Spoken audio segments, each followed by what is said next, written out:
요한일서 1장 5절 우리가 그에게서 듣고 너희에게 전하는 소식은 이것이니 곧 하나님은 빛이시라 그에게는 어두움이 조금도 없으시다는 것이니라. 만일 우리가 하나님과 사귐이 있다 하고 어두움에 행하면 거짓말을 하고 진리를 행하지 아니함이거니와 그가 빛 가운데 계신 것 같이 우리도 빛 가운데 행하면 우리가 서로 사귐이 있고 그 아들 예수의 피가 우리를 모든 죄에서 깨끗하게 하실 것이요. 만일 우리가 죄가 없다고 말하면 스스로 속이고 또 진리가 우리 속에 있지 아니할 것이요. 만일 우리가 우리 죄를 자백하면 그는 기쁘시고 의로우사 우리 죄를 사하시며 우리를 모든 불의에서 깨끗하게 하실 것이요. 만일 우리가 범죄하지 아니하였다 하면 하나님을 거짓말하는 이로 만드시는 것이니 또한 그의 말씀이 우리 속에 있지 아니하니라. 요한일서의 빛 대신 하나님에 대한 그 이야기의 구원의 회심에 대한 그런 그 내용이 포함되어 있다고 보여집니다. 오늘 교재 25쪽으로 넘어가서 회심입니다. 제3장 회심. 1절 그 명사와 그 의미에 대하여 구약명사는 낙함이라고 하죠. 후회한다. 회개를 의미하는 바 그것은 흔히 계획과 행동의 변화가 수반하는 회개를 이야기를 하고 두 번째 돌아온다 이런 그 뜻을 가지고 있는 수분은 전한 돌아옴을 의미한다. 그래서 회심은 단회적이요 일평생에 한 번밖에 없다. 하나님을 등지는 길에서 하나님에게로 돌아섬을 의미한다. 이렇게 이야기를 했습니다. 그 이야기는 아담의 범죄로 인해 가지고 하나님 앞에 불순종으로 인해 가지고 타락되어진 상태. 그래서 이건 하나님과 원수가 되어진 상태거든요. 하나님과 원수되어진 상태이기 때문에 아담으로부터 에덴 동산에서 내어 쫓긴 상태란 말이에요. 복과 나라가 상실되어진 상태. 여기에서 회심이라고 하는 그 이야기는 다시 아버지께로 향하는 의미이기 때문에 이거를 소위 단회적이라고 이렇게 이야기를 하는 겁니다. 그러나 우리가 성령의 소욕이 있고 육체의 소욕이 있어서 늘 성령의 소욕과 육체의 소욕을 두 개를 겸하여 우리가 이제 가지고 있는 중생인의 입장에서는 우리 성령의 소욕은 끊임없이 하나님을 향한 마음이죠. 그러나 육체의 소욕은 여전히 세상을 향하고 하나님과 원수되어진 상태, 또 육체의 소욕을 따라서 살아가는 이런 상태이기 때문에 이렇게 육체를 향하여 살아가는 마음을 돌이키는 것을 우리가 또 회개라고 이렇게 이야기를 해요. 그렇기 때문에 단회적인 회개라고 이 단회적인 회심 그 이야기는 처음에 예수님을 향하여 예수님으로 인하여 하나님으로 향하게 되어진 그 상태를 단회적으로 이야기를 하고 그는 영적인 이야기만 봤을 때 그러는 거예요. 죽었던 영을 살려주셨다라고 하는 개념으로 봤을 때의 단회적인 거란 말이에요. 영이 또 죽었다가 살았다 할 수는 없으니까. 그러나 이제 이 영과 육이라고 하는 두 개의 요소를 다 가지고 있는 중생인의 입장에서 중생인이라고 하는 입장에서는 성령의 소욕에 이끌림을 받을 때도 있고 육체의 소욕에 이끌림을 받을 때도 있거든요. 근데 이거는 이 영이 지금 죽은 것이 아니라 영은 살았지만 이 성령의 소욕이 연약한 관계로 이 마음이 성령의 이끌림을 받기보다는 육체의 이끌림을 받았을 때 일어나는 상태, 이거를 우리가 하나님 앞에 회개한다 이렇게 이야기를 하는 거예요. 그래서 이건 반복적인 겁니다. 그래서 여기서 말하는 회심이라고 하는 거는 구원의 서정이라고 하는 맥락으로 봤을 적에는 단회적이라고 하는 표현이 맞아요. 그러나 중생인이 신앙생활을 가는 도중에 끊임없이 회개한다고 하는 그런 그 이야기는 반복적으로 우리가 이해해야 된다. 이렇게 보시면 될 것 같아요. 그 다음에 신약 명사는 메타노이아, 이걸 회개한다, 마음을 뒤로 한다. 설명으로 욕심대로 생각하여 행동하는 것, 마음과 육체가 하나 되어진 상태인데, 중생함으로 마음이 하나님께 향함. 우리 이제 아까 설명했던 그런 그 부분이죠. 그 다음에 이제 에피스토로페이라고 하는 것은 돌아온다라고 하는 이야기인데, 회심은 돌아서는 순간이다. 아직 돌아가지는 않았지만 아버지의 생각이 돌아오며 회심하니까 아버지의 집을 향하여 간다. 탕자의 비유를 들어가지고 이야기를 하는 겁니다. 그런 그 탕자의 비유로 들어서 이야기를 하는 것처럼 또 하나는 메타멜로마이라고 하는 것이 있는데 그건 뉘우친다 그런 그 이야기예요. 탕자가 돼지우리의 아버지 집에서 먹을 것도 많은데 사랑해 주셨는데 라고 뉘우치는 것. 이거는 탕자의 비유는 한마디로 첫째 아담으로 인해서 타락했던 그 성도들을 둘째 아담이신 예수님을 향하여서 돌아오게 되어지는 구원에 대한 이제 예표란 말이에요, 이게. 그렇기 때문에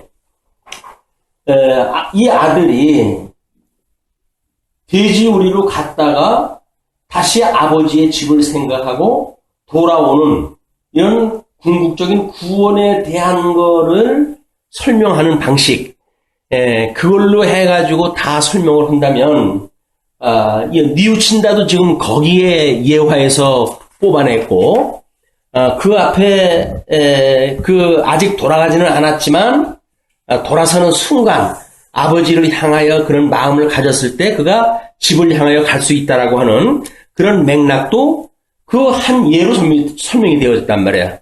그러니까는 지금 이 회심에서 신약 명사를 설명한 모든 예는 궁극적인 구원에 대한 이야기예요. 그렇기 때문에 이 중생으로서 뉘우치는 부분들, 성령의 소욕에 이끌림을 받던 성도가 육체의 소욕에 이끌림을 받아서 그러니까 뉘우치는 상태라든지 이런 것이 배제되어져 있는 상태이기 때문에 그런 두 가지 요소를 우리가 다 이걸 이해를 해야 성령에 대한 오해가 없습니다. 성령에 보게 되면 회심이라고 하는 것이 끊임없이 반복적인 그 단어를 쓰는 예들이 있어요. 그렇기 때문에 이제 교파대로 해서 어떤 교파는 회심은 단회적이다 라고 하는 데가 있고 어떤 그 교파에서는 이 회개는 반복적이다 이렇게 보는 수가 있단 말이에요. 왜냐하면 이 두 가지 요소가 다 있기 때문에 그래요. 그래서 궁극적으로 구원에 대한 맥락에서 봤을 때의 회심은 단회적이죠. 하나님과 원수되어졌던 사람이 하나님을 향해서 마음을 돌이킨 상태이기 때문에 이건 단회적이에요. 그러나 성령의 소욕과 육체의 소욕을 반복적으로 성도가 살아간다는 그 이야기는 우리가 육체의 소욕에 빠졌을 적에 구원을 받지 않은 것은 아니잖아요. 그렇기 때문에 여기서는 뉘우치는 그런 그 역사가 계속 있게도 되어진다. 이렇게 봐야 이제 그 성경에서 말하고 있는 회심에 대한 전반적인 의미를 우리가 파악할 수가 있게 되어집니다. 제2절은 회심의 성경적 의미라고 그랬어요. 국민적 회심. 그래서 이스라엘 백성은 반복적으로 여호와를 배반하고 그의 진노를 경험한 후에 그들이 죄를 회개하고 주께로 돌아왔다. 이제 그거를 반복적으로 여호와를 배반을 갖다 했다는 이야기는 그 진노를 경험한 후에 그들이 돌아온 회개라고 하는 그거는 반복적이지가 않아요. 이것도 이제 마찬가지예요. 이들이 이제 뭐 요시야 임금 포로로 끌려가기 전까지 선한 임금이 와가지고 종교 개혁을 일으켜가지고 나름대로 회복한 상태가 몇 번씩 있잖아요. 그런 것들은 지금 여기서 말하는 반복적으로 여호와를 배반하고 그러나 선한 임금을 보내줬을 때 그들은 다시 하나님 앞에 돌아가는 일들, 종교 개혁을 일으키고 그래서 유월절을 지키고 이런 그 일들이 있었다고 하는 그 이야기는 민족적 회개하고는 또 다른 거예요. 여기에 앞에 부분은 어떻게 보게 되면 이 중생인들이 가지고 있는 속성을 이야기한 것이고 두 번째의 그 의미는 죄를 이게 진노를 경험한 후에 유수해서 그들이 죄를 회개하고 주께로 돌아왔다.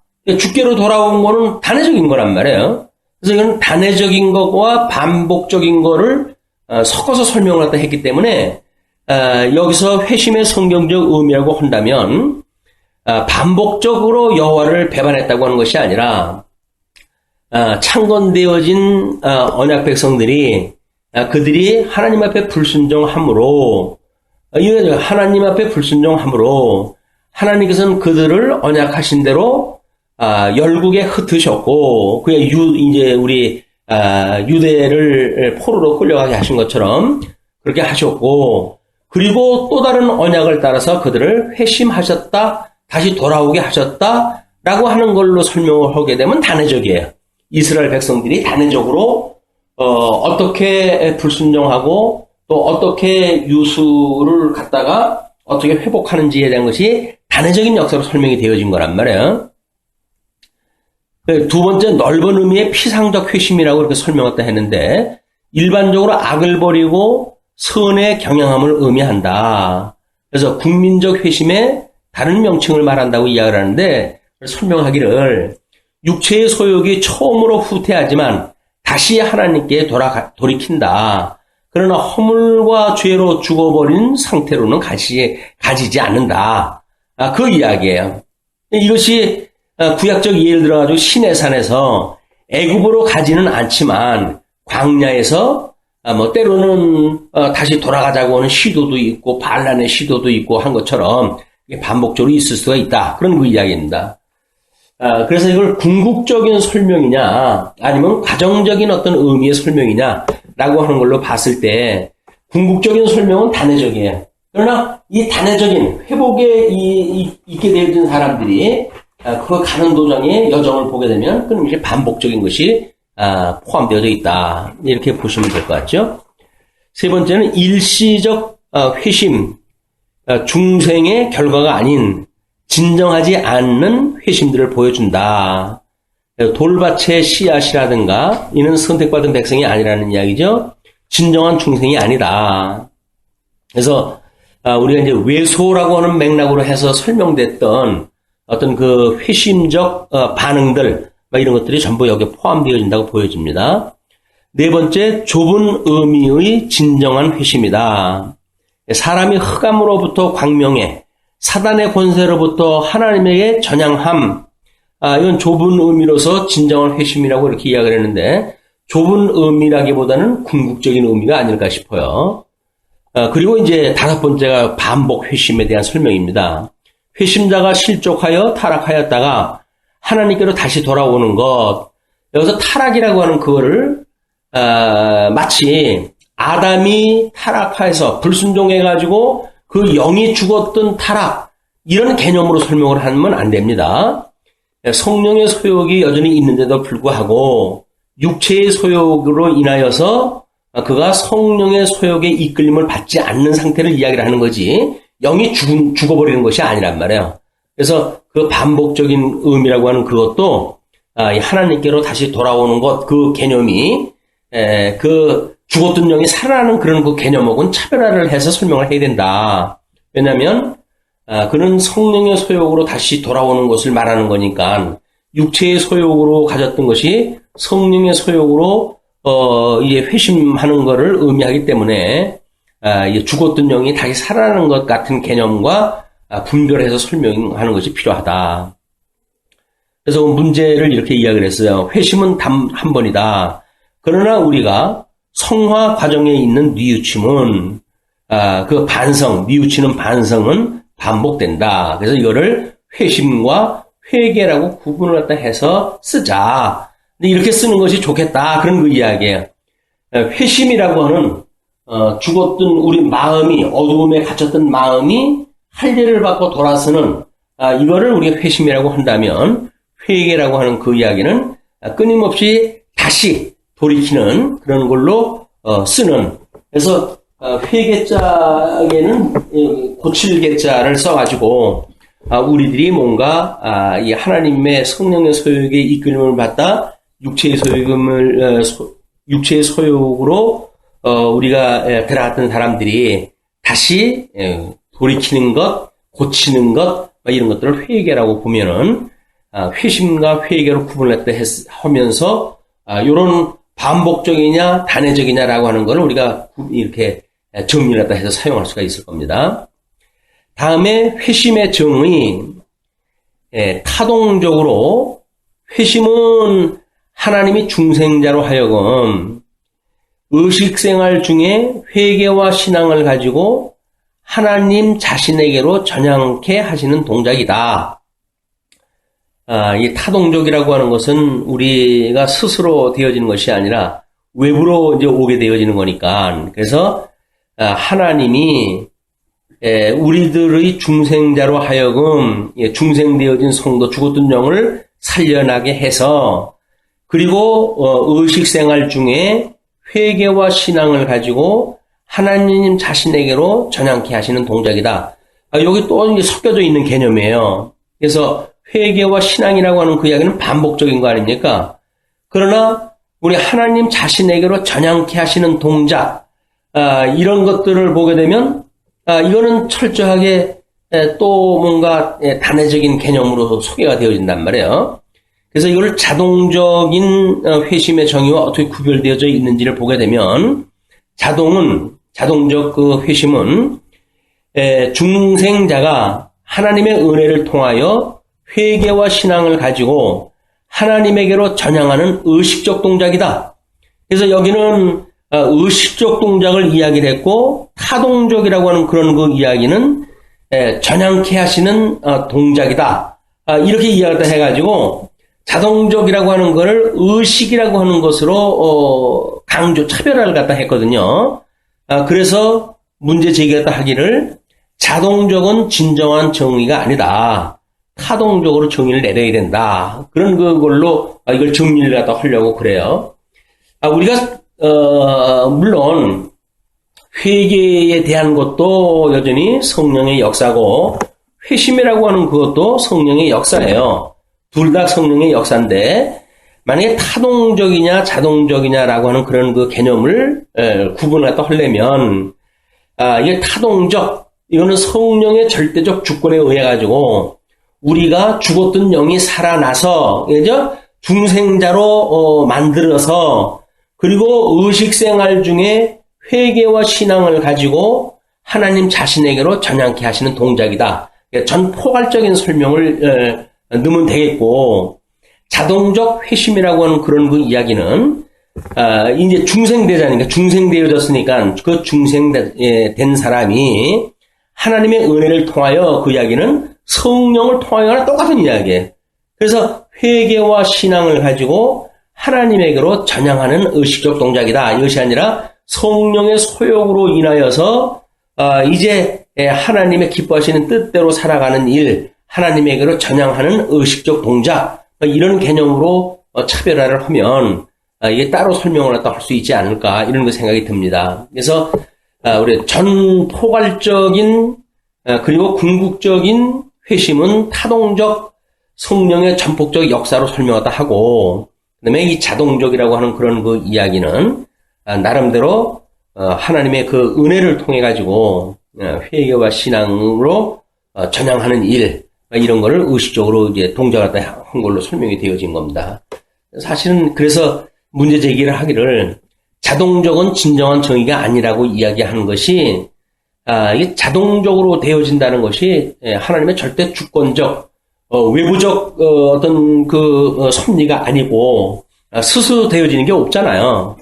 자동적 회심이라고 하는 그거는 사실은 이게 진정한 정의가 아니다. 이렇게 이야기를 한 거예요. 그래서 나름대로 뭐 성도들이 알미니안주의 같은 경우는 사람이 완전히 타락을 하지 않았기 때문에 부분 타락을 했기 때문에 스스로 자기가 자발적으로 회심에 이르게 되어지는 것을 설명하는 어떤 여지를 둔 것이 아닌가 뭐 그런 게 생각이 드는데 일단 장로 교회의 구원의 서정에서 있는 원리에 따를 것 같으면 그건 전혀 그렇지 않다. 철저하게 회심은 성령의 주권적 사역이다. 이렇게 설명이 되어야 됩니다. 3절 회심의 특징을 첫 번째 구원 과정의 한 부분이다 이렇게 이야기를 했어요. 그러니까 한 부분이라고 하는 그 이야기는 구원이라고 하는 그 개념이 이걸 광의적으로 설명이 되어지는 일이기 때문에 뭐 우리가 칭이라든가 믿음이라든가 양자라든가 회심이라든가 이것이 전부 구원의 서정의 한 부분들이란 말이에요. 그러니까 광의적으로 구원이라고 한다면 구원의 서정 10단계 또는 뭐 우리 9단계를 전부 설명하다 해야 되는 것이고, 그리고 부분적으로 설명하는 것은 협의적으로 우리가 설명하다 해야 돼. 협의적으로. 그래서 이 협의적인 궁극적인 구원처럼 설명을 하게 되면 오해가 만들어진단 말이에요. 우리가 믿음으로 구원을 얻는다라고 했을 때, 우리가 믿음을 구원을 받았으니까 그러면 온전히 구원 받은 것이 우리가 회개를 했을 때 하나님이 주시는 믿음을 가지고 우리가 구원을 갖다 받는 것을 말한다 라고 이야기했을 때 이게 궁극적인 단어예요. 부분적인 거란 말이에요. 부분과 궁극적인 것과 그걸 구분을 갖다 해가지고 우리가 볼 필요가 있다.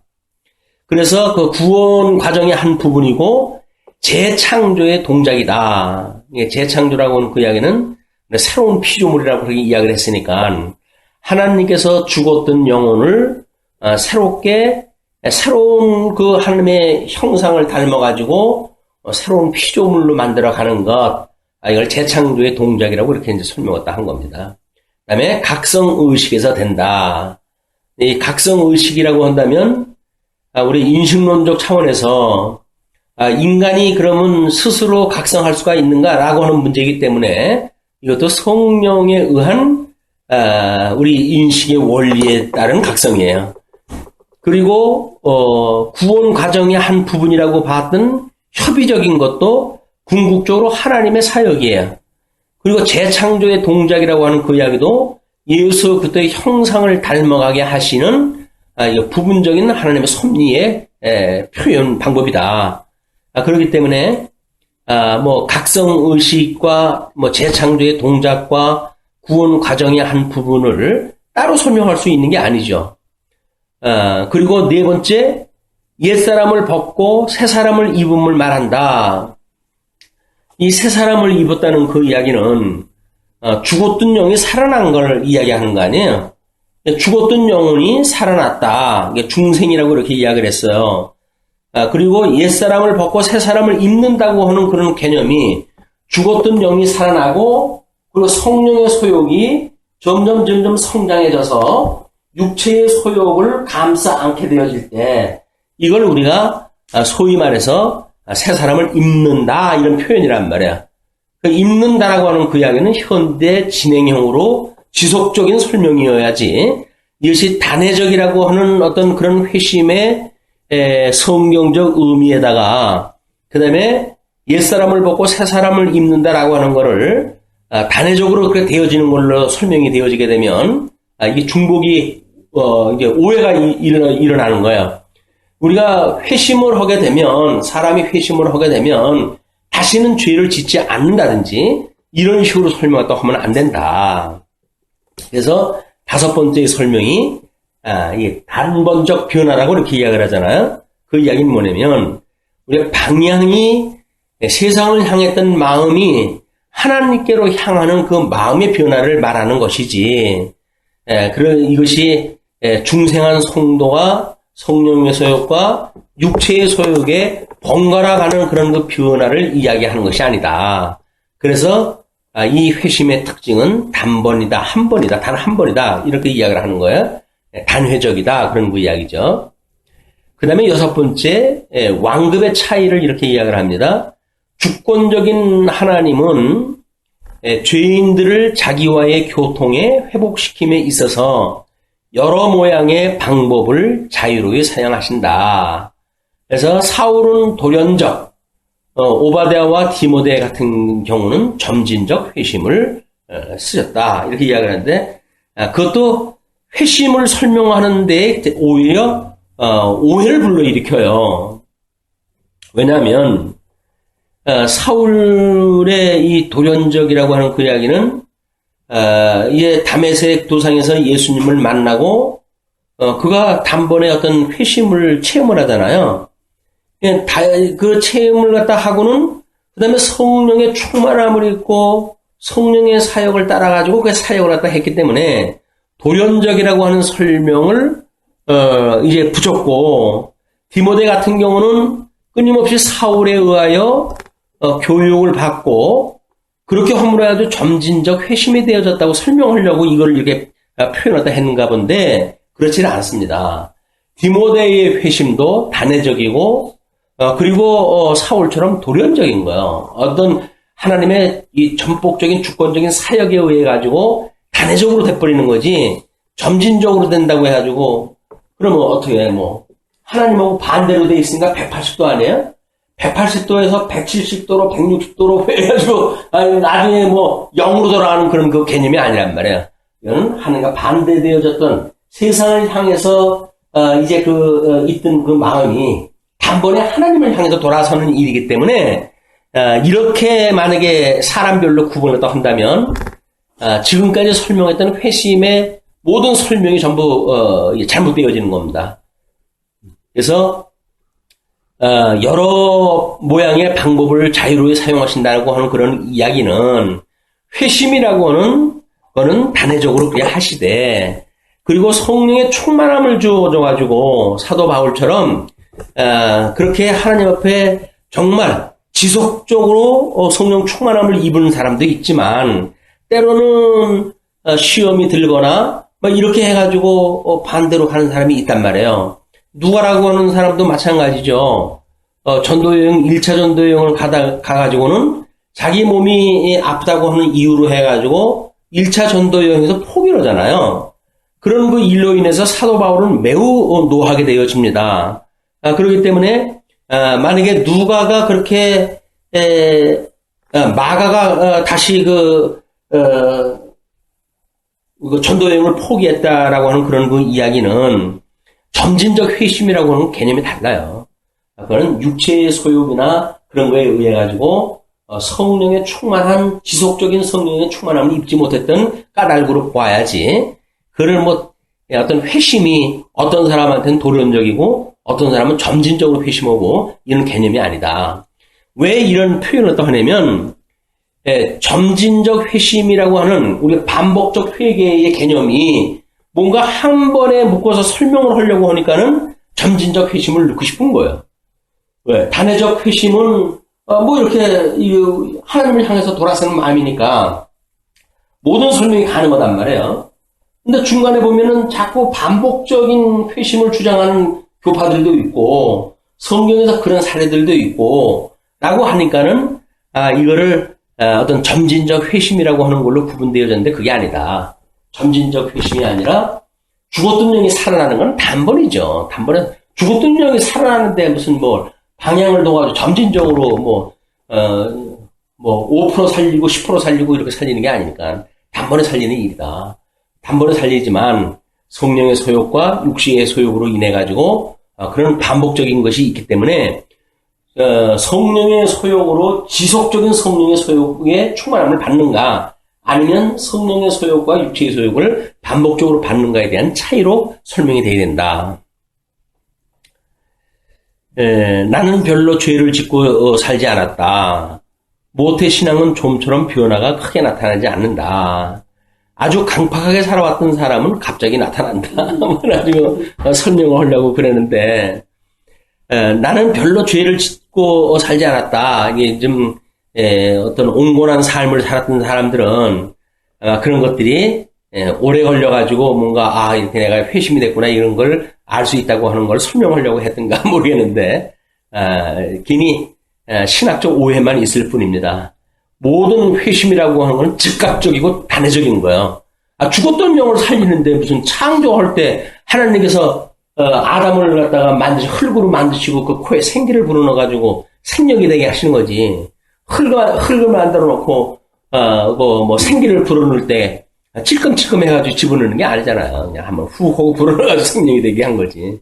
이런 설명 방식은 오히려 어떤 회심에 대한 설명에 오해가 있게 되어진다. 다음에 율법적 복음적 구별을 또 해놨어요. 어떤 사람들은 성령이 율법의 두려움을 기구로 하여 하나님께로 인도하고 다른 사람들에게는 성령이 복음을 우세하게 사용하신다. 이렇게 이해했다 했는데 문제 제기를 했다 했죠. 누구든지 복음을 듣고 회심을 한다. 두려움과 공포를 가진 자가 예수의 긍휼을 깨달아가지고 회심을 했다 하는 것이다. 이렇게 이제 이야기를 해요. 근데 그것도 또 보충 설명이 있어야 돼요. 예수의 긍휼을 깨달음으로 회심을 했다 한다고 하는 그것도 깨닫는 거는 그러면 성령의 역사고 회심하는 거는 또 우리의 역사인가 그렇게 설명이 되잖아요. 깨닫는 것도 회심케 하는 것도 모두 성령께서 하시는 일이기 때문에 우리가 복음을 듣고 회심하는 일이 맞습니다.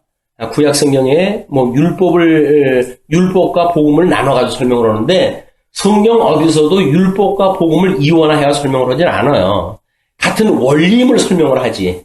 그래서 요한서에 가게 되면 너희들이 그 계명을 지키라. 근데 이 계명을 말하면 옛 것을 말하는 것이 아니라 새로운 것을 말하는 것이 아니라 옛날부터 있었던 계명을 말하는 거다 이렇게 이야기를 하거든요. 그러니까는 이미 복음서에서도 이야기를 했을 때 그 계명을 설명했다 했을 때 이런 그 계명은 위로는 하나님을 사랑하고 아래로 이웃을 내 몸같이 사랑하라라고는 대강령이라는 거예요. 그게 그냥 복음의 사랑이라고 하는 그걸 설명하는 방식이기 때문에 다르지 않습니다. 예, 그 율법에 우리 시편에서 주야로 율법을 묵상했던 사람들이 복음을 깨달은 사람들이지 뭐 율법을 주야로 묵상을 해가지고 구원받은 게 아니란 말이에요. 근데 이런 그 설명 방식의 어떤 그 일들이 많은 사람들한테 오해를 불러일으키고 그렇게 되어 있는데 그렇지는 않습니다. 율법과 복음 뭐 이렇게 가지고 이원화 시킨다든지 하는 그거는 매우 잘못되어진 거다. 다만 율법주의적인 건 있죠. 율법주의적인 것. 사도 바울이 율법도 선하다고 이렇게 이야기를 하는 것이 뭐냐면 율법주의가 문제지 율법이 문제인 게 아니에요. 이 율법은 선한 거예요. 하나님의 선하신 뜻이 무엇인가를 지금 선포한 일인데 그걸 통해서 우리가 뭐 그거 자체가 우리들한테 정죄를 한다 그런 것도 아니잖아요. 왜? 계명은 정죄 기능이 있고 살해 기능이 있기 때문에 거기에 우리가 예수의 죽으심과 부활이 다 있는 개념이다. 이렇게 보게 되면 이런 복음적 구별이라고 하는 것이 얼마나 좀 어떤 미흡한의 설명인지를 알 수가 있습니다. 다음에 이제 초자연적 사역이다. 특징이 초자연적 사역이다. 뭐 영의 세계이기 때문에 그건 자연 세계가 아니니까 뭐 당연한 거겠죠. 죽었던 영을 살려내시는 그런 그 일이기 때문에 그렇습니다. 이제 우리 영혼이 무엇인가 이런 개념으로부터 이거 정리가 되질 않으면 이렇게 이야기가 뭔가 반복되고 거듭되고 그리고 모순적이고 이런 설명으로 계속되어지기 때문에 교회신학이 어렵다 이렇게 설명이 되어지는 거예요. 근데 여기서 설명되어지는 그 회심의 특징 이런 것들은 우리가 하나님을 향해서 저주받았던 아담으로 인해 가지고 죄의 종로로 타던 우리들을 예수 그리스도의 대속으로 인해 가지고 구원을 해내신 사건 그렇게 해 가지고 하나님을 바라보게 되어진 상태 이걸 우리가 회심이라고 이야기를 한다. 다음에 3절에서는 그 회심의 구성에 대한 이야기예요. 자, 구성에 다양한 견해가 있습니다. 칼빈은 넓은 의미로 파멸과 살림이다 이렇게 봤다 그래요. 그 이야기는 후대 신학자들은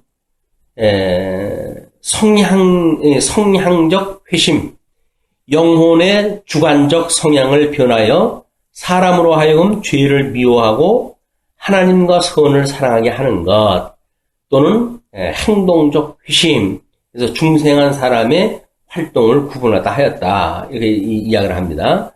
네, 칼빈의 그 넓은 의미로의 파멸과 살림이라고 하는 그 이야기는 죄로 인하여 우리가 죽고 그리고 의를 인하여 하나님과 화목되어진 상태, 그 부활에 참여하는 상태 그런 그 개념이죠.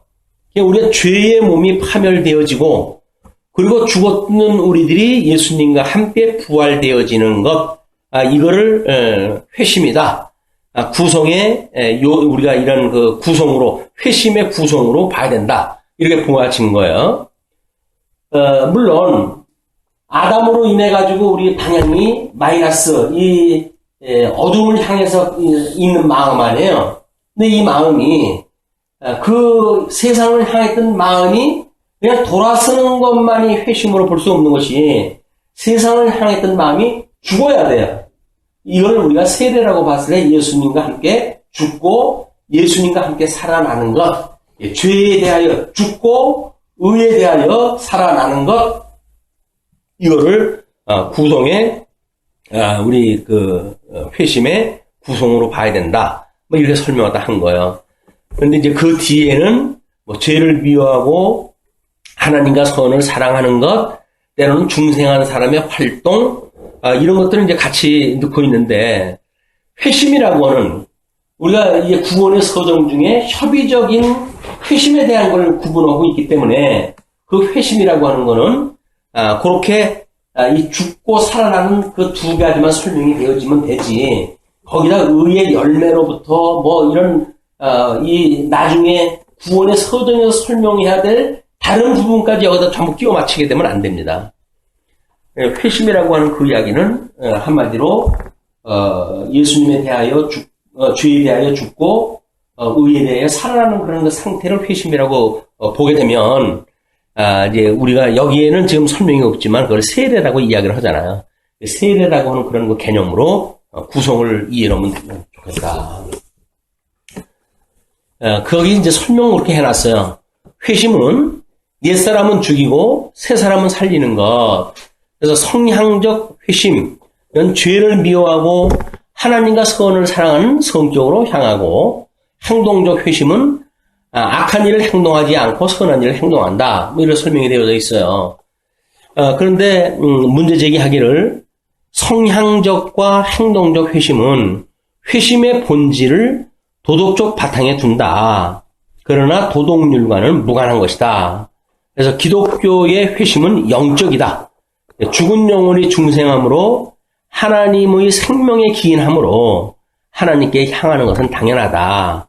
생명력의 방향이 전환, 이런 걸 이야기를 해야지, 그를 어떤 행동까지 나타내는 이런 것들은 맞질 않는다. 뭐 그런 거 문제 제기를 한 거예요. 예, 싹이 나면은 햇빛 쪽으로 이제 우리가 그걸 그 조향성이라고 그래? 뭐라 그래? 싹이 햇빛 쪽으로 향하는 것처럼 그렇게 설명되어지는 건 있지만, 일단 우리가 거듭나고 또 중생되어지고 회심이라고 하는 그런 그 개념은 뭐 당연하게 나오는 어떤 열매로서 후속 설명이 필요한 것이다. 이렇게 보면 될 것 같습니다. 거듭나고 중생한 생명은 하나님을 향하여 방향을 전환하는 내 생각도 목적의식도 가치관도 하나님께 향하는 것이 회심이다. 그렇기 때문에 과거의 내 욕심을 따라서 사는 가치관이 바뀌었다. 가치관이라고 한다면 우리 전 인격적인 거기 때문에 거기에는 이제 이 회심 뒤에 나오는 믿음과 양자 이런 것들이 다 포함되어진단 말이에요. 이거는 자꾸 한 군데서 다 설명을 하려고 그러면 굳이 뭘 구분을 갖다 해나? 한꺼번에 다 설명을 해버리면 되지. 그래, 굳이 구분을 갖다 해놓고는 뒤에 걸 가지고 설명을 보완을 갖다 하려고 그러니까는, 때로는 모순도 일어나고, 이제 이게, 어떤 구분의 세부적인 설명에 오해가 있게 되어진다. 회개와 신앙에 대한 걸 또 이렇게 이야기를 했어요. 이제, 우리, 또 여태껏 이제 회심으로 이야기를 하다가 회개라고 또 이제 써놨는데, 그 회개를 우리가 이제 죄인이라고 중생이 되어지면 죄인인 걸 알아가지고 회심하게 되어지잖아요. 회개를 하게 되잖아요. 그럴 때 우리의 그런 마음을 보시고 하나님께서 의롭다고 칭함을 주신단 말이에요. 믿음을 주신단 말이에요.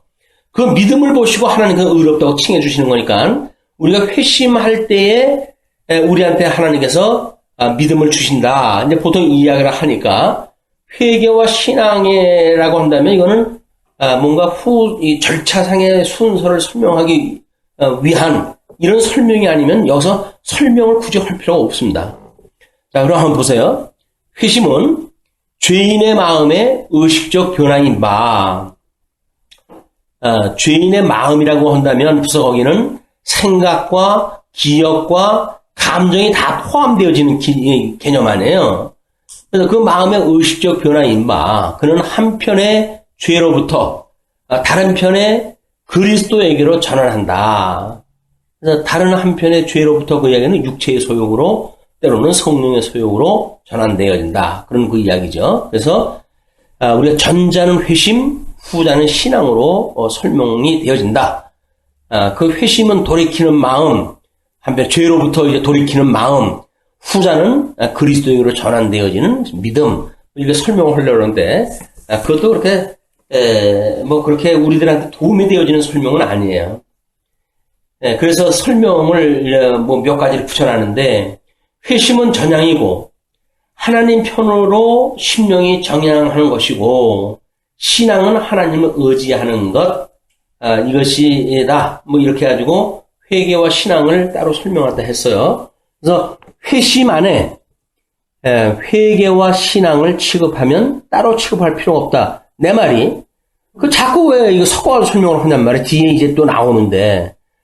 그리고 하나님이 부르시는 순간 중생하고 중생하면 하나님을 향하게 되고, 하나님을 향한 중생한 영혼은 하나님을 의지하게 되어지고, 의지하는 믿음을 의롭다고 한다. 동시작업이다. 그런 그 이야기예요. 이거는 우리가 이게 어떤 구원의 서정을 이야기를 하고 있기 때문에 이 구원의 서정에 어떤 요소들이 전부 있잖아요.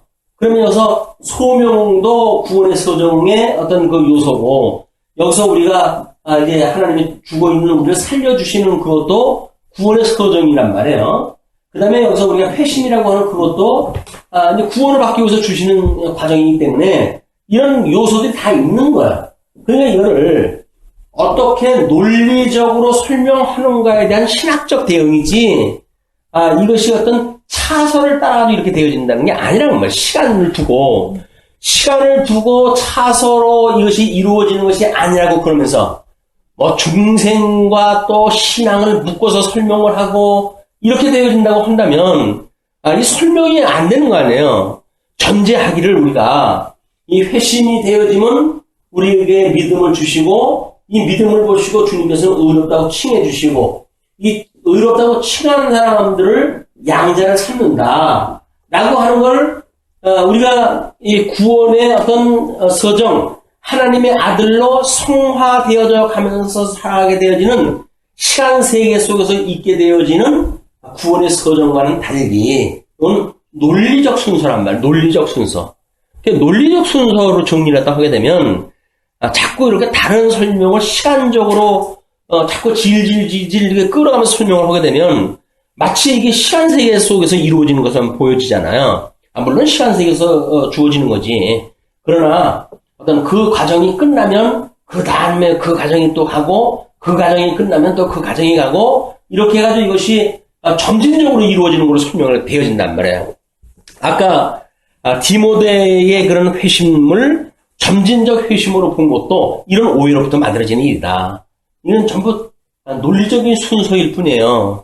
여기서 이야기하는 것처럼 이런 것들은 설명하는 그런 그 방식이 동시적인 작업이다.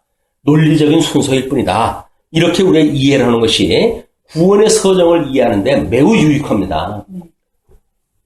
만약에 이거를 이 사람들이 설명하는 방식대로 하게 되면 뭔 얘기가 뭔 얘기인지 모른다니까.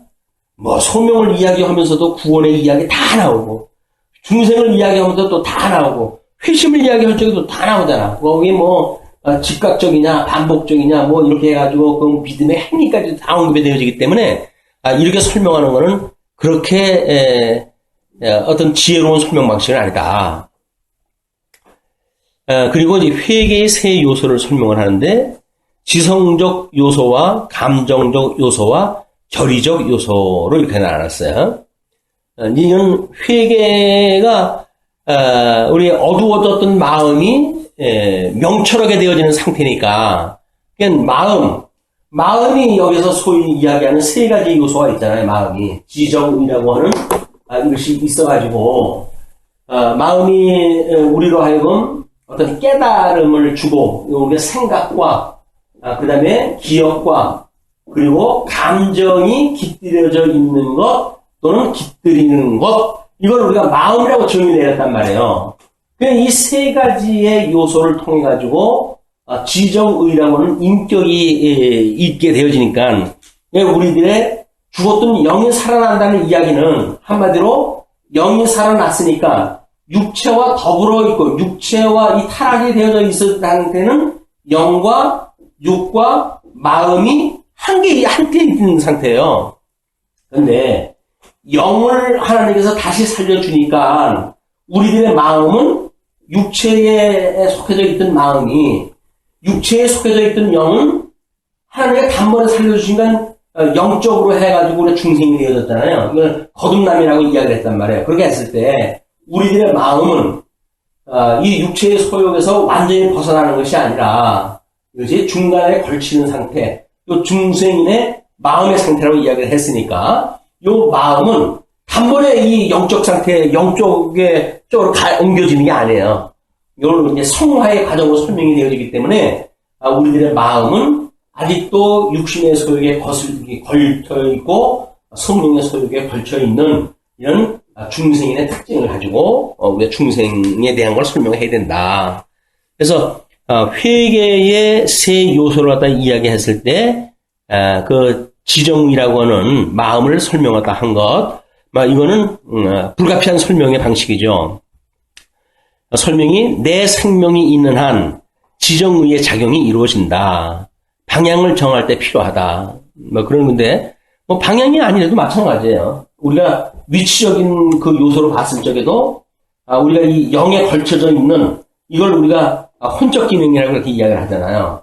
그 다음에 이거를 우리가 감각 기능이라고 이렇게 이야기를 하고 육체에 속해져 있는 거를 감각 기능이라고 이렇게 이야기하고 있기 때문에 그 마음에는 감각 기능이 있는 우리들의 이 감정도 있고 또 이 영적 부분하고 우리가 함께 있는 혼적 기능에 의한 이 기억에 대한 이런 그 부분이 있는 거다 이게.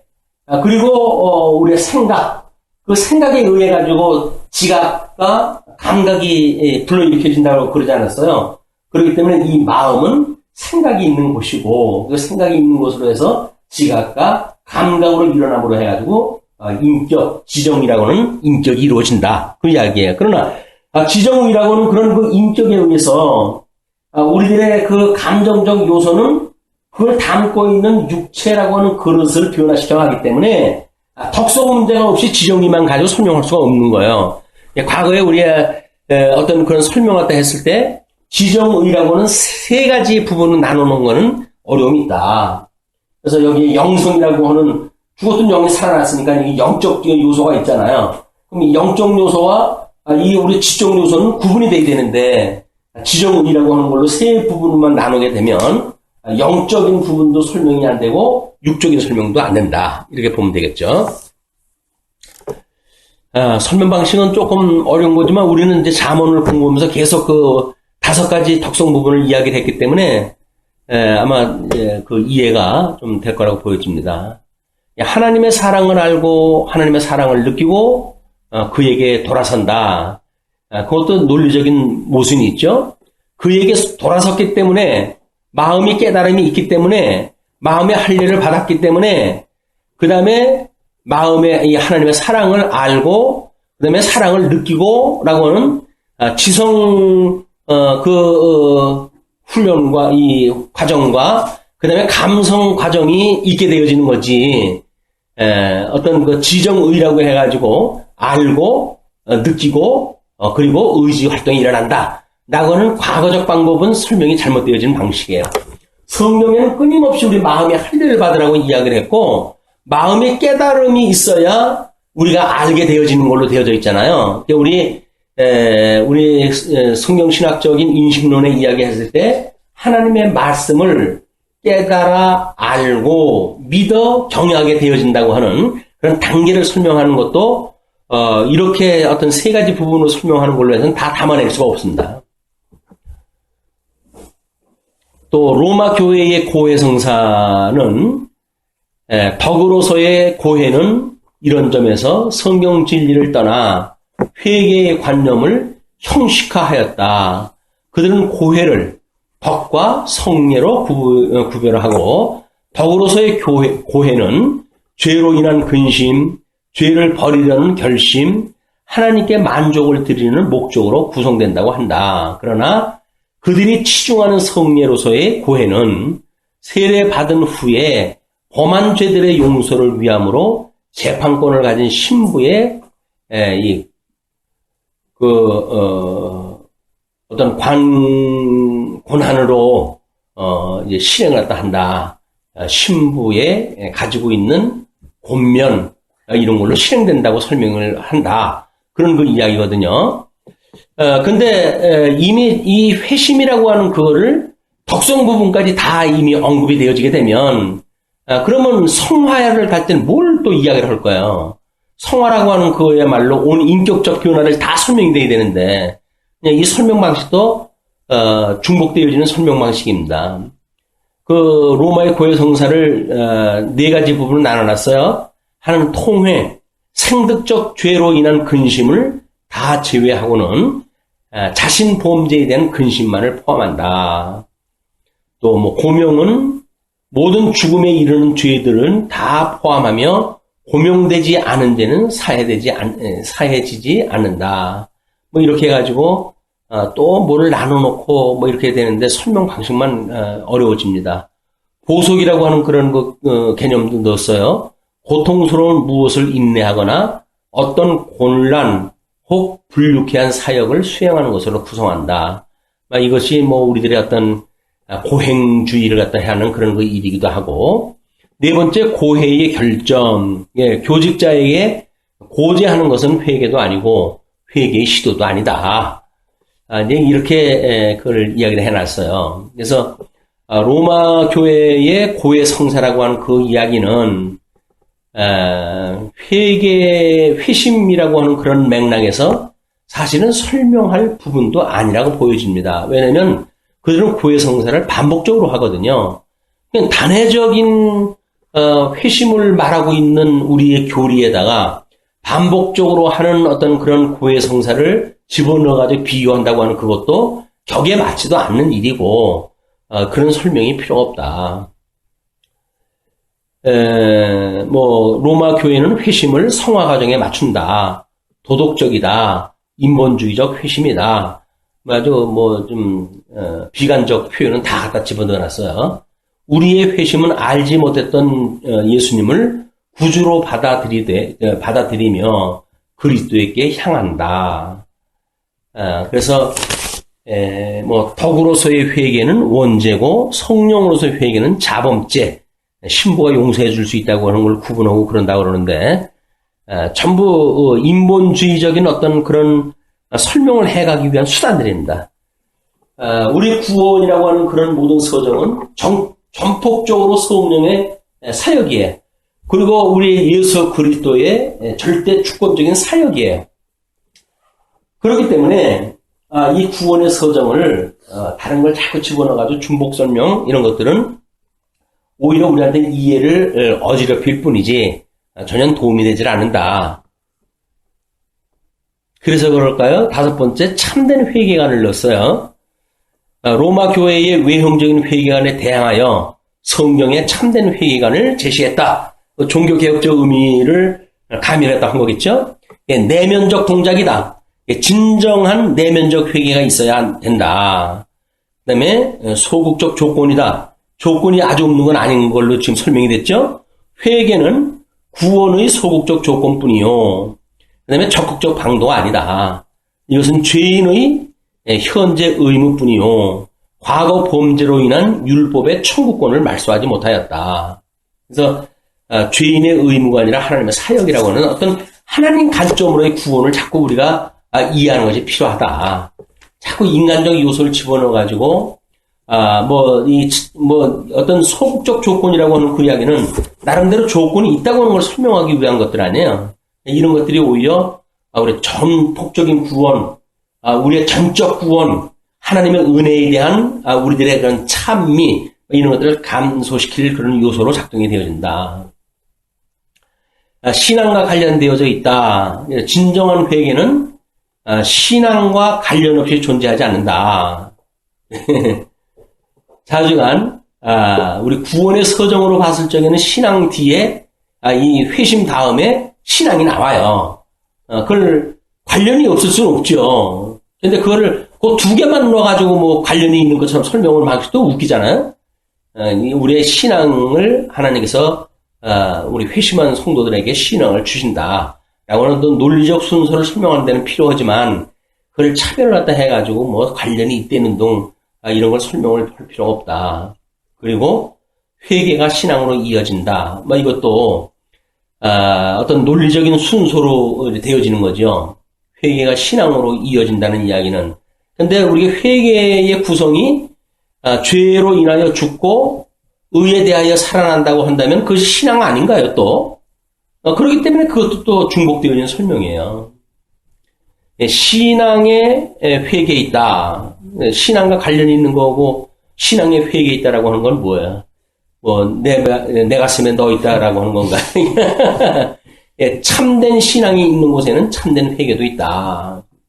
그래서 우리가 믿음이 있다고 그러면서 우리 죄에 대한 어떤 회심에 대한 경험을 우리가 무시하는 일들은 우리 조심돼야 되겠죠. 그렇다고 해가지고 어떤 성령의 역사를 깨달을 수 있는 회심이 있어야 된다고 본다고 하는 것도 우리가 조심할 때 해야 돼요.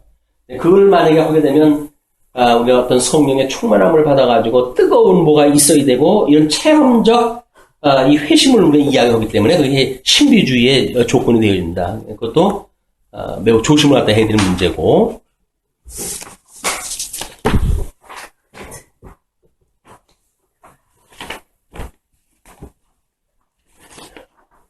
예.